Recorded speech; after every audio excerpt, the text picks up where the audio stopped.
원투펀치 TMF 이명철 해설위원과 더불어 이야기해보는 두 번째 시간입니다. 자, 오늘은 유로 2024 준결승 두 경기 프리뷰를 지난 시간에 보여드렸고요.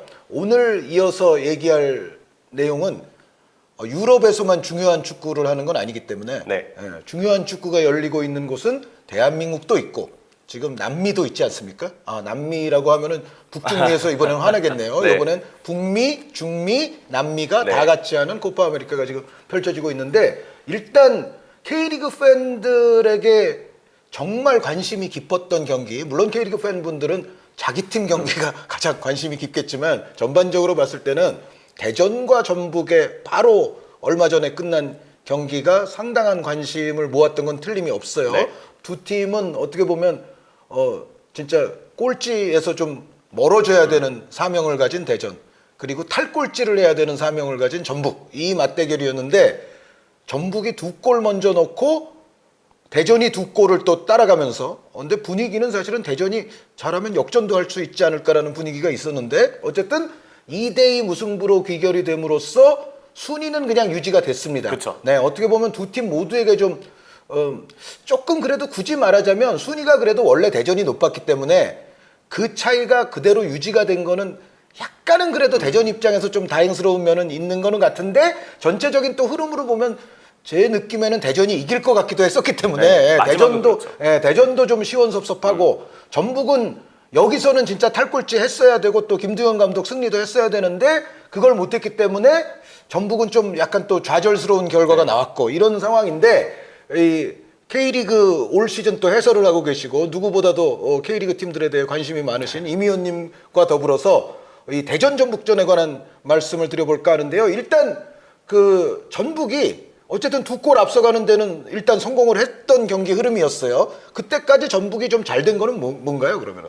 전북이 잘 됐던 거는 역시 이 뒷공간 공략이라고 생각을 하고요. 사실 황선홍 감독 부임 이후로 지금 대전이 계속해서 이제 수비에서의 뒷공간을 많이 노출하면서 손FC전도 그랬지만 좀 팬들 입장에서는 너무 아쉽게도 속도에 밀리면서 실점하는 경우들이 상당히 많은데 전북의 경우는 역시 그 전반 그리고 후반 초반까지 좋았던 분위기를 좀 봤을 때는 사실 아직 전북도 김도현 감독 부임하고 지금 경기를 쭉 보면 빌드업의 체계가 잘 잡혀있는 상황은 아니라고 생각이 들거든요.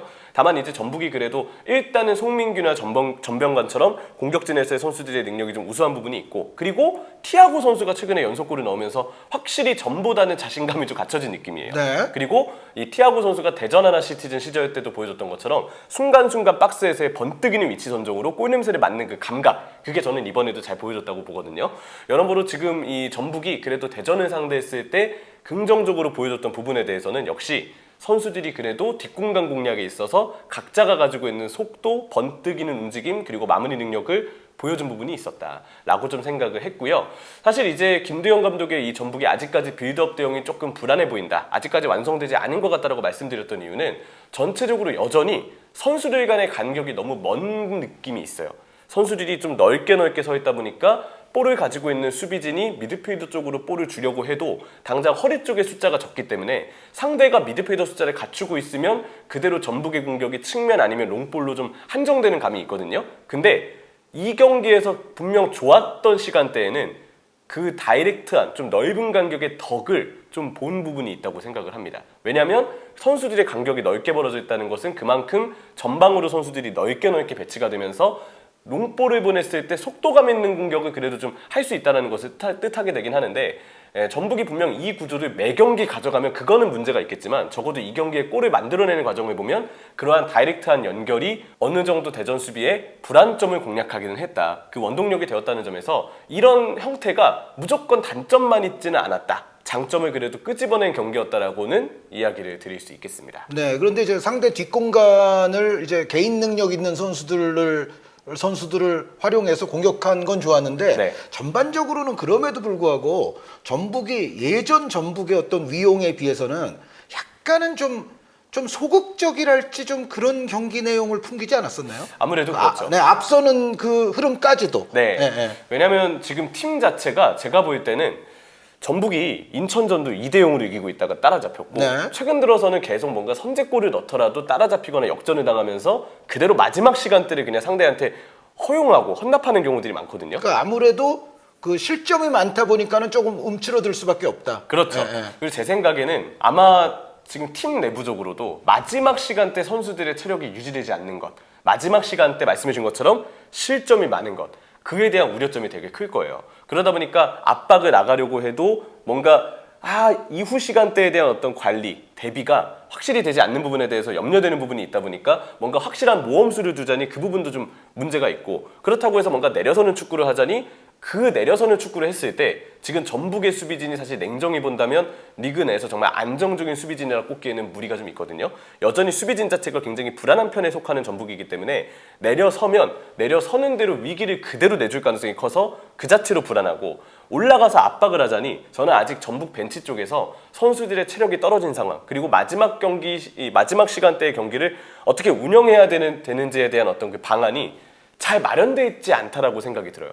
그러다 보니까 지금 결국은 90분 경기 전체의 어떤 리듬을 가져가는 데 있어서도 벤치 쪽에서 느끼기에는 고민이 있을 수밖에 없는 거고, 또 그러다 보니까 결국 수비적인 컨셉 자체가 조금 애매모호한 부분이 있지 않나라고 좀 생각을 하거든요. 그러다 보니까 전북이 지금 경기 중 대응 능력, 특히 체력에 대한 관리에 있어서 애를 먹고 있는 올 시즌에 가깝다. 그래서 결국 지금 압박을 뭔가 시원하게 시도하기에도 무리가 있고, 또 내려서는 축구를 하자니 수비진이 가지고 있는 문제가 그대로 도출이 되기 때문에 이 선택을 하기도 저 선택을 하기도 쉬운 상황이 아니다. 결국 굴레를 보면 계속 안 좋은 굴레에서 지금 전북이 좀 맴돌고 있다라고 밖에 정리할 수밖에 없겠죠. 네, 상대팀 대전은 그 황선홍 감독 부임 이후에 경기력적으로는 좀 올라온 모습이 나타나는 건 사실인 것 같고, 네.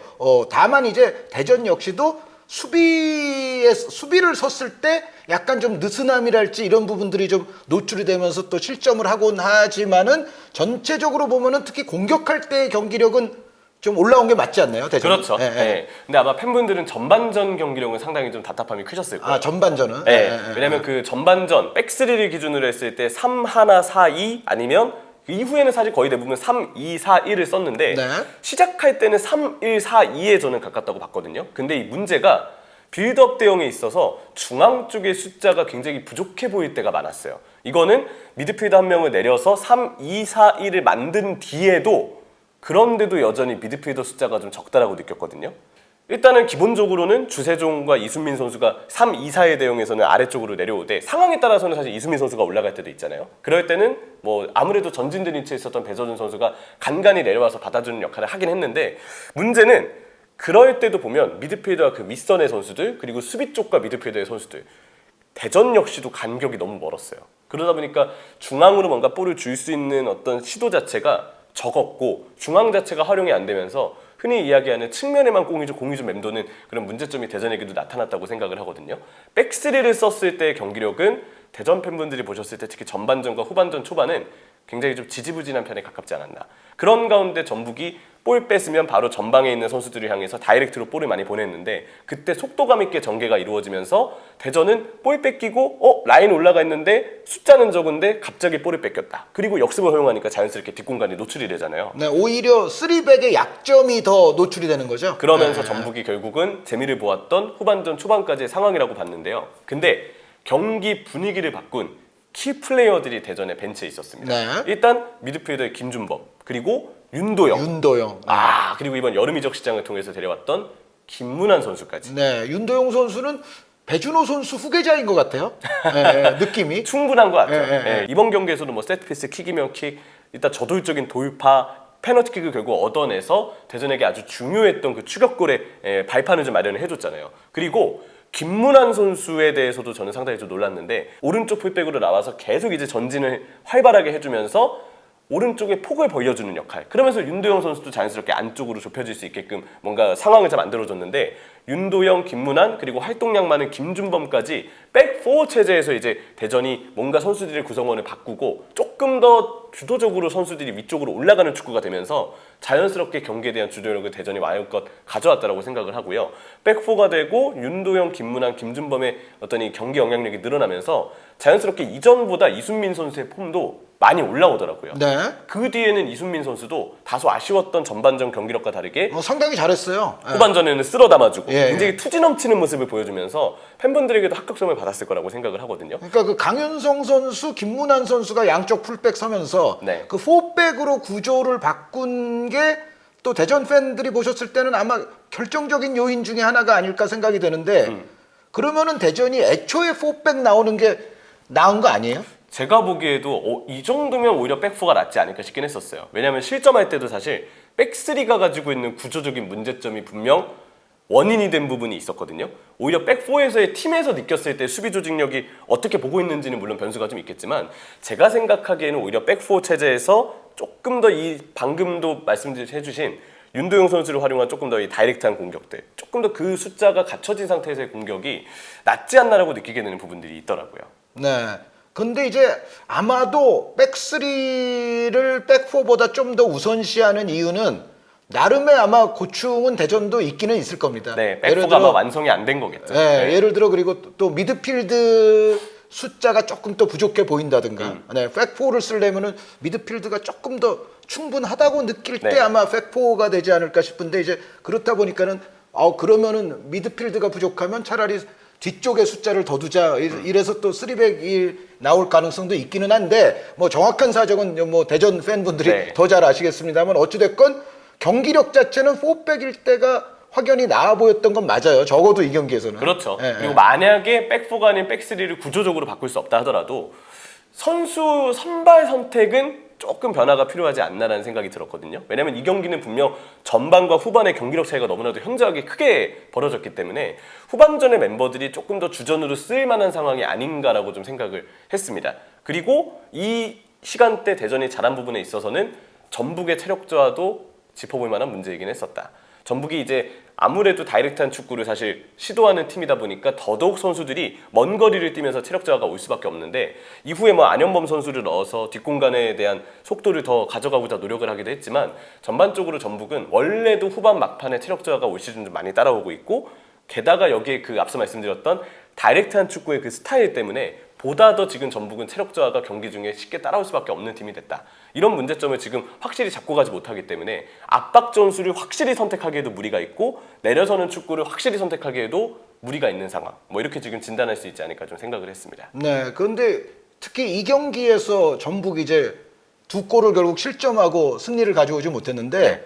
그 경기 후반부에 보면 물론 이제 체력과 뭐 집중력 이 문제를 쉽사리 얘기할 수는 있겠는데 제가 보면은 약간 이런 면도 있는 것 같아요. 그러니까 지역 방어와 대인 방어, 그러니까 공간 지향적인 수비와 사람 지향적인 수비를 좀 혼용을 적절히 해야 되는 순간이 있는데 어떤 때 보면 그냥 공간만 지키고 서 있다가 당하는 그런 경우들이 조금 있는 것 같아요. 네. 예, 그러니까 뭔가 좀 붙어줘야 될 때는 붙어주고 또 그 붙어주느라고 동료가 튀어나가게 되면 또 그 공간을 또 주변 동료가 좁히면서 커버를 해줘야 되고 이제 이런 기본적인 이제 수비 원칙을 생각을 했을 때 뭔가 그냥 서 있기만 하고 필요한 공간에서 수비가 제대로 되지 않는 약간 전북이 그런 느낌도 저는 받았었거든요. 어떻게 생각하세요? 특히 이제 대구 원정 때 저는 그런 문제점이 가장 도드라지지 않았나 좀 생각을 하는데요. 아무래도 전북의 경우는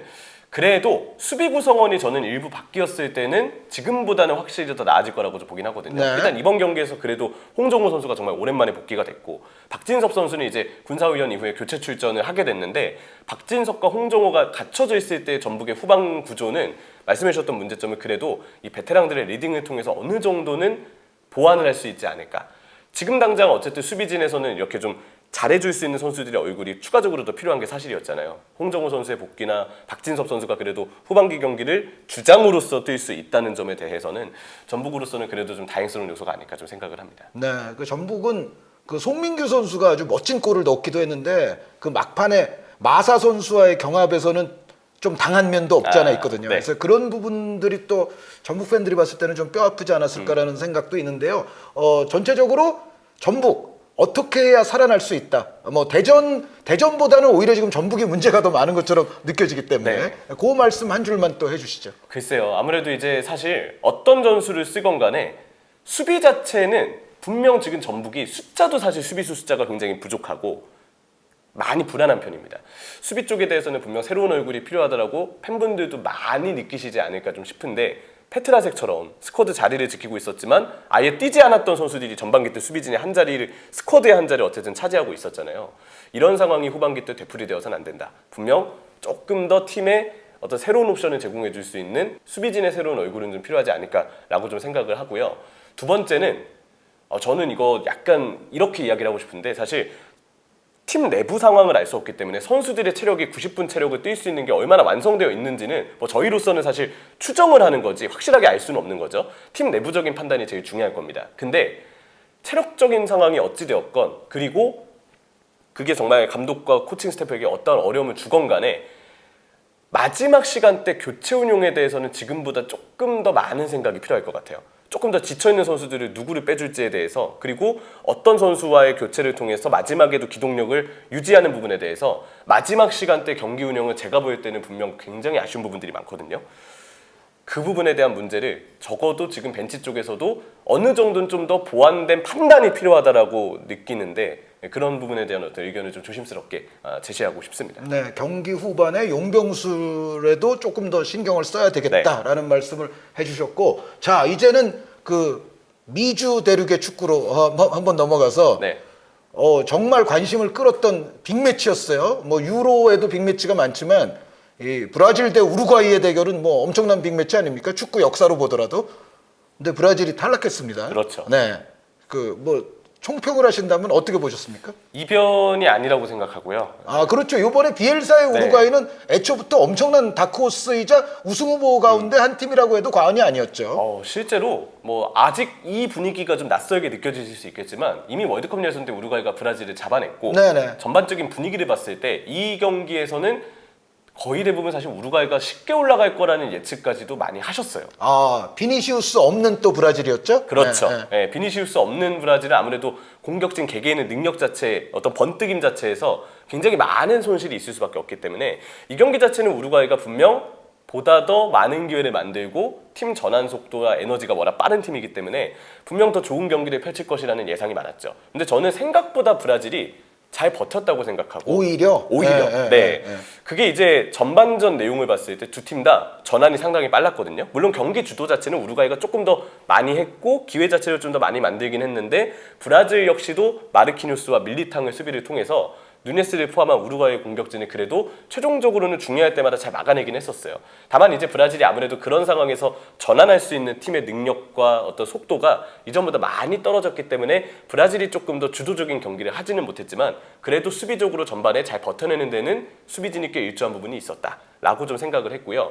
우루과이의 경우는 사실 비냐 선수나 막시밀리아노 아라우호처럼 지난 미국전 때 부상을 당했던 선수들이 저는 이번 경기 출전이 어려울 줄 알았는데 우가르테 선수를 포함해서 그래도 다 선발로 뛰기는 했습니다. 근데 우루과이 선수들은 전통적으로 엄청 애국자들이죠. 진짜 대단하죠 사실. 네. 저는 이거 진짜 대단하다고 생각합니다. 안 되는 걸 되게 만드는 네. 팀 중에 하나가 세계 축구사에서 보면 우루과이입니다. 그래서 매력적인 팀입니다. 네. 하지만 이 경기 자체는 분명 전환 속도도 빨리 가져갔고 압박 자체도 되게 활발하게 가져갔던 우루과이긴 한데 이전보다는 조금 페이스가 떨어진 부분이 있었던 것 같아요. 그게 정말 부상 여파가 좀 있었던 선수들의 몸이 무거워서인지 아니면 경기 자체가 사실 굉장히 좀 거칠었잖아요. 중간중간마다 흐름이 이어져야 되는데 자꾸 끊기는 장면들이 많았거든요. 그러면서 자연스럽게 그 흐름에 말려든 걸 수도 있는 것 같아요. 아니면 아주 그 유력했던 헤더 찬스, 책임감을 많이 느끼지만 다윈 누네스가 놓쳤던 장면이 하나 있었죠. 그 장면처럼 뭔가 넣어줬어야 했던 최적의 타이밍에 누네스 선수가 뭔가 결정을 지어주지 못하면서 팀 전체가 말린 부분도 있었을 수도 있고요. 제가 볼 때는 근데 전반적으로 이 내용을 보면 브라질이 그래도 생각보다 잘 버텼던 내용이라고 이야기를 하는 게 맞지 않을까. 그리고 그런데 그 역으로 아무리 뭐 브라질이 비니시우스 선수도 없고 지금 현재 경기력상 뭐 우루과이가 브라질에 떨어질 게 하나도 없어도 그래도 저 한 15분 이상 11대 10으로 싸웠던 시간이 있잖아요. 물론 그렇죠. 이제 브라질은 이런 부분은 조금 뭐 억울하면 억울하다고 할 수 있을지 모르겠는데 그러니까 유로와는 달리 코파 아메리카는 결승전 이전까지는 연장전이 없잖아요. 네. 그러니까 연장전까지 했으면 11대 10으로 싸우는 시간이 훨씬 길었을 텐데 이제 유로 같지 않기 때문에 그 11대 10으로 싸우는 시간이 그렇게 길진 않았지만 그래도 11대 10이면 여기서 뭔가 승부를 냈어야 되지 않느냐. 아무리 비니시우스 없어도. 근데 거기서 해결책을 제대로 찾지 못한 브라질에 대해서도 좀 한 말씀 해주시죠. 많이 답답했죠. 말씀해주셨던 것처럼 난데스가 퇴장당한 뒤는 정말 브라질이 실제로 우루과이가 누네스까지 빼면서 남은 시간은 실리적으로 해야 되겠다라는 판단을 비에사 감독이 했던 것 같아요. 그리고 라인 자체로 많이 내려갔고요. 자연스럽게 브라질이 볼을 전진시키는 과정은 이제 별다른 저항 없이 쭉 전진을 시키면서 공격을 마무리 지으면 됐는데 이 공격 마무리 과정을 보니까요. 너무 단조롭더라고요. 그냥 측면 넓은 공간으로만 진입이 되면서 거기서 볼 가진 선수가 드리블로 뭔가를 풀어야만 결과를 만들 수 있는 환경들이 경기 내내 이어졌거든요. 상대가 수비 숫자를 많이 둬서라기보다는 브라질의 어떤 그 공격이 패턴 자체가 확실히 갖춰져 있지만 않은 느낌이 들었고 이런 부분도 지금 브라질의 팀 완성도가 확실히 떨어져 있다라고 느끼게 한 부분이 있지 않았나 라고 좀 생각을 하게 됐죠. 네, 그래서 결국은 우루과이가 골키퍼가 좋아요. 네. 물론 브라질에 또 알리송이라는 위대한 골키퍼가 있었습니다만 로쳇 선수가 네. 상당히 잘하죠. 그래서 결국은 이제 우루과이가 브라질을 꺾고 올라갔는데 요건 좀 섣부른 얘기지만 그 우루과이가 또 콜롬비아랑 붙는데 콜롬비아가 이번 대회 또 장난이 아닌 팀이죠. 잘하더라고요. 네, 그리고 저쪽에서는 이제 아르헨티나와 캐나다가 남아 있습니다. 자, 코파 아메리카 누가 그래도 우승할 것 같습니까? 아르헨티나 예상하겠습니다.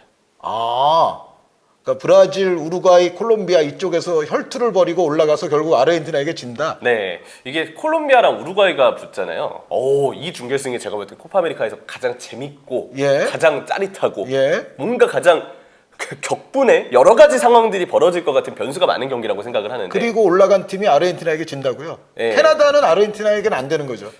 그러지 않을까 싶어요. 왜냐면 캐나다가 지금 베네수엘라전 포함해서 대회 득점이 2골밖에 없는데 아르헨티나가 물론 아르헨티나도 사실 지금 시원시원한 경기력은 전혀 아니죠. 아니죠. 근데 원래 아르헨티나는 또 그런 팀 아닙니까? 그렇죠. 후역승을 할 것 같아요. 캐나다를 상대로도 올라갈 거라고 생각을 하는데 근데 이제 콜롬비아랑 그 우루과이의 지금 이 준결승 두 번째 경기는 이번 코파가 전체적으로 선수들이 굉장히 좀 거칠고 물론 그런데도 거치고는 주심이 오히려 그에 반해서는 카드를 덜 꺼내고 있는 성향이라고 생각을 하는데 왠지 그 경기에서는 굉장히 과열된 분위기 속에서 체력에 뭔가 문제가 생기거나 아니면 감정에 문제가 생겨서 징계자가 나오거나 이런 일이 벌어질 가능성이 저는 왠지 있을 것 같아요. 11대 11로 경기가 끝날 것 같지 않다. 그 경기는. 그리고 그렇게 된다면 아르헨티나도 저는 어느 정도는 상대를 늪에 빠뜨리는 늪축구의 스타일도 일부 가지고 있는 팀이라고 생각을 하는데 결승에서는 그런 어떤 그 경험을 활용해서 왠지 아르헨티나가 조금 더 본인들이 원하는 환경에서 경기를 끌고 가지 않을까. 주도는 못하더라도. 네, 누가 올라와도 결국 아르헨티나의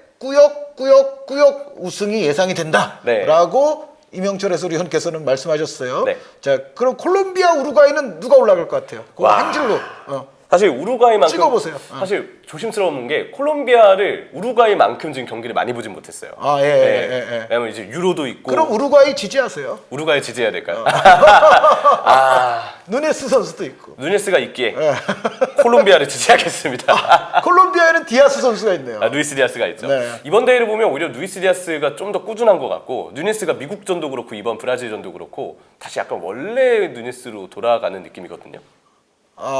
원래의 누네스가 뭐죠? 리버풀의 누네스입니다. 안 좋은 누네스. 안 좋은 누네스요? 네. 원래의 누네스가? 원래의 누네스. 누네스 선수는 원래가 안 좋은 거예요? 그렇죠. 원래부터 안 좋은 선수예요? 라는 게 리버풀 팬의 주장입니다. 루이스 디아스 선수는 원래는 좋은 선수예요? 루이스 디아스는 저는 그래도 루이스 디아스가 지금 리버풀에서도 그렇고 지금 대표팀에서도 그렇고 조금 더 개인 능력을 통한 드리블의 옵션의 꾸준함을 보여주고 있지 않나 생각이 들거든요. 근데 누네스는 딱 그 얘기를 많이 하잖아요. 마지막 터치 전까지는 흠잡을 수 없는 선수다. 마지막 터치 전까지는. 그러니까 그 첫 번째 터치, 두 번째 터치 이런 건 괜찮다는 거예요? 네, 그렇죠. 최종적인 터치가 안 좋다는 거죠? 슈팅이 안 좋고. 근데 그 이전에 이제 넓은 움직임, 활동량, 속도로 뭔가 스프린트 끊어서 최대한 수비 뒷공간을 공략하는 것 다 좋습니다. 마지막 터치만 안 가져가면. 이 단점 자체가 누네스가 지금 극명한데 루이스 디아스는 사실 그만큼 단점이 극명한 느낌은 아니라고 보거든요. 그리고 요즘 보여주는 폼을 보면 또 그렇고요. 저는 그래서 여기서는 그래도 콜롬비아를 좀 더 지지하겠다. 다만 이제 콜롬비아의 경기를 지금 많이 보진 못했다는 점을 통해서 이건 뭐 예측이라기보다는 저의 지지라고 생각해 주시면 되겠습니다. 알겠습니다. 누네스 선수 생각해 보니까 이쪽에 또 디아스 선수가 있어요. 근데 디아스 쪽을 지지했던 이명철 의원. 네. 자, 그리고 아르헨티나와 콜롬비아의 결승은 아르헨티나가 좀 유리할 것 같다.